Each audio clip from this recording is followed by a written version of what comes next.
सहकारी पालकमंत्री सुरेश भाऊ खाडे, क्रीडा विभागाची जबाबदारी ज्यांच्यावर राज्याची आहे ते दुसरे माझे सहकारी संजय बनसोडेजी, विधिमंडळातील माझे सहकारी सुधीरदादा गाडगे, विक्रमदादा सावंत, खो खो असोसिएशनचे राज्याचे अध्यक्ष संजीवराजे नाईक निंबाळकर, तसंच जिल्हाधिकारी, पोलीस अधीक्षक चंद्रजीत जाधव, सचिन गोडबोले, गोविंद शर्मा, पद्माकर जगदाळे, हनुमंतराव पवार, माणिक पाटील, किरण बोरोडेकर, सुनील पवार, तृप्ती दोडमिसे, डॉक्टर समीर शेख, जयंशु पोळ, गजाननजी मगदूम, डॉक्टर प्रशांत इनामदार, श्री पवन पाटील, सर्व उपस्थित असणारे माझे क्रीडा रसिक, प्रेक्षक, खेळाडू,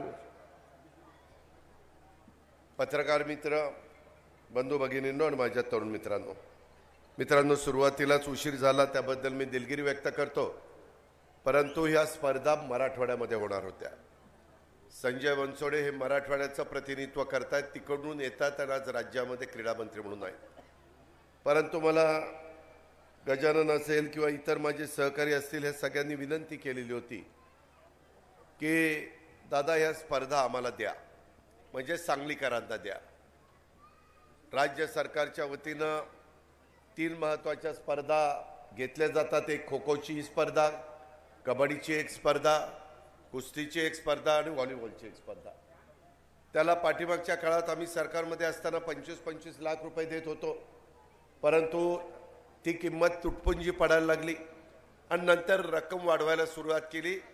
यावेळेस एकनाथराव शिंदे राज्याचे मुख्यमंत्री, देवेंद्र फडणवीस उपमुख्यमंत्री आणि आम्ही सगळ्यांनी संजय बनसोडेंनी मागणी केल्यानंतर ह्या स्पर्धांना 75 लाख रुपये दरवर्षी देण्याचा निर्णय घेतलेला आहे. बाकीचे पण क्रीडा रसिक किंवा दानशूर व्यक्ती त्याच्यामध्ये हातभार लावतात. कैलासवासी भाई नेरुरकर चषक राज्यस्तरीय खो खो स्पर्धा ही 23-24ची आपल्या सांगलीमध्ये होती. किशोर, किशोरी आणि पुरुष आणि महिला. मी सुरुवातीलाच आपल्या सगळ्यांच्या साक्षीनं या स्पर्धेचं उद्घाटन झालं असं या निमित्तानं जाहीर करतो. मित्रांनो, बरेच बदल आम्ही सरकारच्या माध्यमातून क्रीडा क्षेत्रामध्ये करतोय. त्याच्यामध्ये शिवछत्रपती राज्य पुरस्कार हा 19-20-21-22चा प्रलंबित होता. त्याच्यामध्ये तो आम्ही सुरू केला. त्याच्यामध्ये पण वाढ केली आणि ती वाढ करून पारितोषिकाच्या रकमेमध्ये देखील वाढ केली. मागील 3 वर्षापासूनचा पुरस्कार 28/8/2023ला राज्याचे राज्यपाल महोदय, मुख्यमंत्री महोदय यांच्या हस्ते 6 महिन्यातच आपण दिला आणि आता पुढचा आम्ही 22-23चा 19 फेब्रुवारीला त्या ठिकाणी देणार आहोत. 19 फेब्रुवारीला शिवजयंती असते. युगपुरुष छत्रपती शिवाजी महाराजांनी हिंदवी स्वराज्याची स्थापना केली. आज देखील शिवाजी महाराजांचा इतिहास ऐकला तर आपल्या अंगावर शहारे येतात. याचा दैदिप्यमान इतिहास असणाऱ्या महाराजांच्या जयंतीच्या दिवशी हा पुरस्कार देण्याचं आता दरवर्षी आम्ही ठरवलेलं आहे. आशियाई क्रीडा स्पर्धेमध्ये देखील पात्र पूर्वतयारीसाठी खेळाडूंना 5 लाख, दिव्यांगांना 2 लाख हे बँकेमध्ये जमा करण्यात आलेले आहेत. विजेता खेळाडूंना पारितोषिक रकमेमध्ये देखील आम्ही 10 पट वाढ, वैयक्तिक सुवर्णपदक 10 लाखापासून आम्ही आशियाई क्रीडामध्ये जर आपल्या महाराष्ट्रातल्या मुलांनी मुलींनी यश मिळवलं आणि त्यांनी पदक मिळवलं तर ते पारितोषिक 10 लाखापासून सुवर्ण पदक 1 कोटी रुपये आता त्याची रक्कम केलेली आहे. रौप्य पदक 7.5 लाख रुपये होतं. खेळाडूंना आता ते 75 लाखापर्यंत रौप्य पदकाला आम्ही पारितोषिक देणार आहे. कांस्य पदक 5 लाख रुपये होतं, ते आता 50 लाख रुपये आशियाई क्रीडा स्पर्धेला आपण केलेलं आहे. आणि सांघिक जर सुवर्ण पदक तुम्ही मिळवलं तर त्याच्यामध्ये 75 लाख, 50 लाख, 25 लाख आणि तसंच मार्गदर्शकांना खेळाडूंच्या पारितोषिकाच्या 10% रक्कम अशा प्रकारची ही पारितोषिकं आपण जाहीर केलेली आहे. सर्व सहभागी खेळाडूंना 10 लाख रुपये पारितोषिक जाहीर करण्यात आलेली आहे. आमचं मिशन लक्षवेध आहे, कारण एवढा मोठा आपला भारत देश, एवढी मोठी आपली लोकसंख्या, परंतु त्या प्रमाणामध्ये ऑलिम्पिकला किंवा वेगवेगळ्या महत्त्वाच्या ज्या स्पर्धा जागतिक पातळीवर होतात तिथं आपल्याला चांगल्या प्रकारे यश मिळत नाही आणि ते यश मिळण्याच्या करता आपण आता वेगवेगळे खेळाचे जिल्हा केंद्र मानून निवडक खेळाडूंना अतिशय खेळातील अद्ययावत असं प्रशिक्षणाची योजना महाराष्ट्रातील 36 जिल्ह्यात 138 केंद्र आणि 8 विभागीय मुख्यालय त्याच्या ठिकाणी 37 प्रशिक्षण केंद्र आणि 12 प्रकारचे त्याच्यामध्ये वेगवेगळे खेळ हे आपण करतोय। छत्रपती संभाजीनगर येथे स्वतंत्र क्रीडा विद्यापीठ आपण उभं करण्याचा निर्णय घेतलाय। नमो क्रीडा संकुल योजना पंतप्रधान नरेंद्र मोदी साहेबांच्या 73व्या वाढदिवसाच्या निमित्त साधून राज्यामध्ये राबवण्यात येते। त्याच्यामध्ये देखील 11 कलमी कार्यक्रमांतर्गत राज्यातील 73 ठिकाणी क्रीडांगण आणि क्रीडा सुविधा विकसित करण्याचा निर्णय आम्ही घेतलेला आहे। त्याच्यात पण भरीव अशा प्रकारची वाढ आपण केलेली आहे।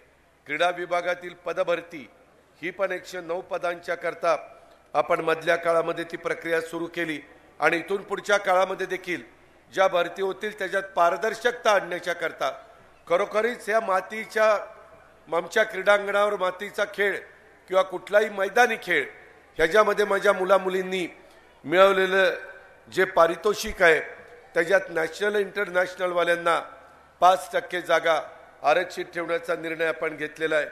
आपण आता पुण्यामध्ये ऑलिम्पिक भवन हे त्या ठिकाणी बांधतोय।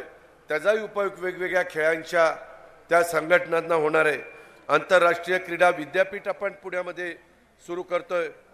त्याच्यामध्ये पॅरिस ऑलिम्पिक 2024 करता आपण कोटा प्राप्त केलेल्या महाराष्ट्रातील खेळाडूंना सरावाकरता मोठे आर्थिक सहाय्य करतोय। क्रीडा संकुलाची निर्मिती खेळाडूंनो क्रीडा रसिकांनो पूर्वी बांधकामाकरता तालुक्याला आम्ही 5 कोटी द्यायचो, आता तालुक्याला 10 कोटी रुपये देण्याचा निर्णय आम्ही घेतलेला आहे। जिल्हा क्रीडा संकुलाकरता 25 कोटी द्यायचो, आता जिल्ह्याच्या करता 50 कोटी क्रीडा संकुलाकरता आम्ही देण्याचा निर्णय घेतला आहे आणि विभागीय क्रीडा संकुल 50 कोटीवरून 75 कोटी रुपयापर्यंत वाढ केली। अशा प्रकारचा महायुतीच्या सरकारने एकनाथराव शिंदे देवेंद्र फडणवीस आम्ही सगळ्यांनी हा निर्णय घेतलेला आहे।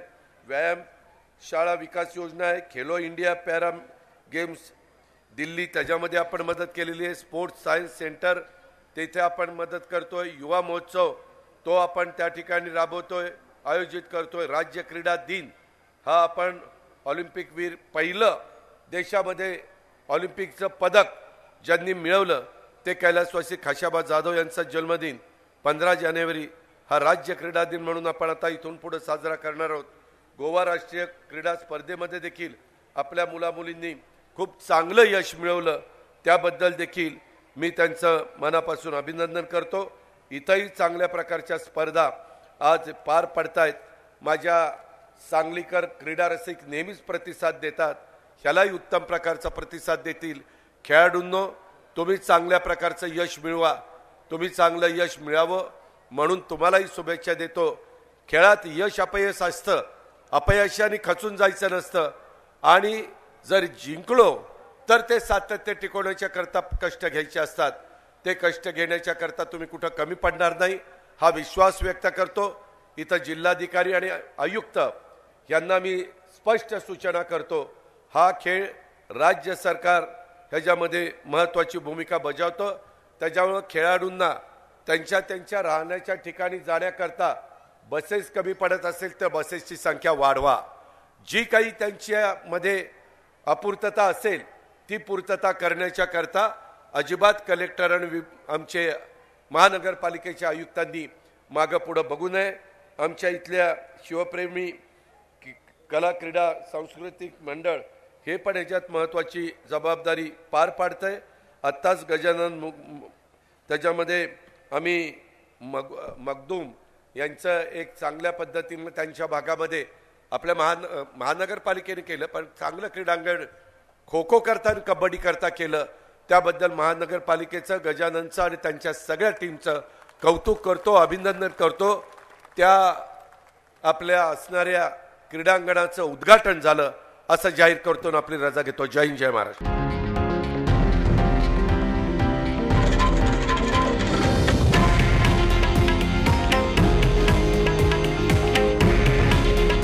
हे आहे देशातील नंबर 1 न्यूज नेटवर्क आणि आपण पाहत आहात TV9 मराठी. काळजी तुमची, हित महाराष्ट्राचं.